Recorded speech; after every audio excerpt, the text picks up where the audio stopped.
మరి ఈరోజు ఆయన కోడ్ వచ్చిన కారణంగా 25,000 రూపాయలు మాత్రమే శాంక్షన్ చేశారు.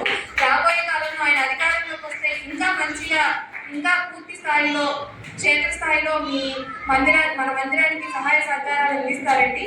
తప్పకుండా మన అందరి సహాయ సహకారాలు, మద్దతు ఆలోచించి మనం వాళ్ళ విజేతలుగా వెళ్ళాలని కోరుతా ఉన్నాను. Thank you.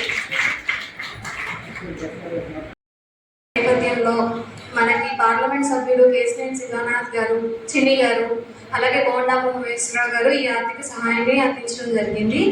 మరి రాబోయే కాలంలో కూడా ఎన్నికలు వచ్చి మన అధికారం వచ్చి ఉమామహేశ్వరరావు గారు మళ్ళీ మనకు ఎమ్మెల్యేగా ఉండి వస్తారని ఆశిస్తూ మన చర్చికి ఇంకా అభివృద్ధికి ఆయన సహాయ సహకారాలు అందిస్తారని తెలియజేయమన్నారు ఇక్కడికి వచ్చిన ప్రతి ఒక్కరికి కూడా.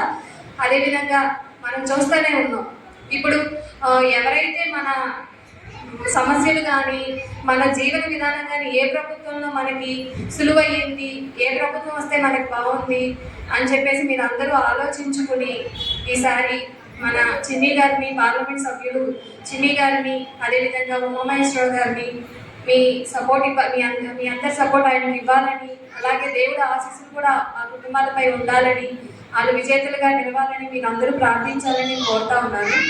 ఇలా చర్చ్ నిమిత్తమే కాకుండా ఇక్కడికి విచ్చేసిన ప్రతి ఒక్కరికి కూడా, సంఘ సభ్యులందరికీ కూడా ఆయన పర్సనల్గా కూడా మంచి చెడులు చూస్తారని చెప్పేసి రాబోయే కాలంలో చర్చ్ నిమిత్తం ఏదైనా అవసరాలు, సహాయ సహకారాలు అందిస్తారని మా ద్వారా మీకు తెలియజేయమన్నారు.